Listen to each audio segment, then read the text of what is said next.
Scary moments. That's how a leader of the New Mexico ballooning community describes what it was like being in a high-rise building in Tokyo when that quake hit. He was in the middle of a meeting touting ballooning here in New Mexico when the building began shaking. News 13's Nancy Laughlin is live in the Newsplex with more. Well, Diane, Troy Bradley was in Tokyo working on bringing the International Ballooning Hall of Fame to Albuquerque. He got it. He also got a huge surprise when the quake hit in the middle of that meeting. How would you prepare for this?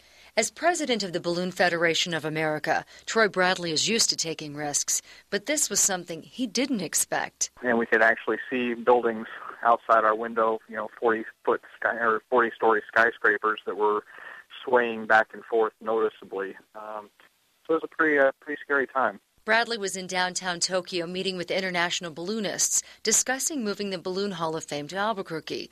He was on the 7th floor of the Japanese Aero Club when the quake hit.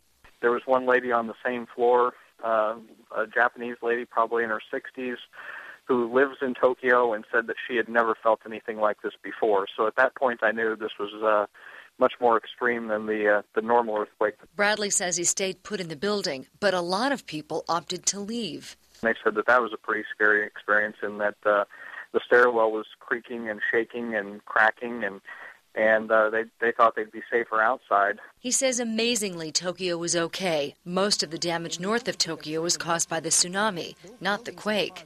Buildings that were 40 stories plus swaying and noticeably swaying towards one another. It was a sight that I never could have imagined that these buildings could withstand that and not fall down. After an hour and a half and a few aftershocks later, they resumed their meeting and voted to move the Hall of Fame to Albuquerque. But this is one experience this balloonist won't forget.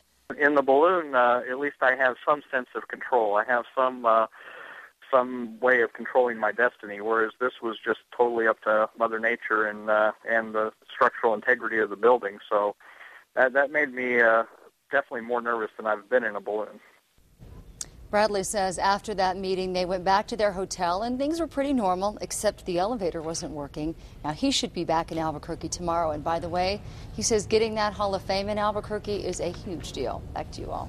Okay, Nancy. The Balloon Museum Foundation members will meet tomorrow in Albuquerque to discuss details of the new Hall of Fame.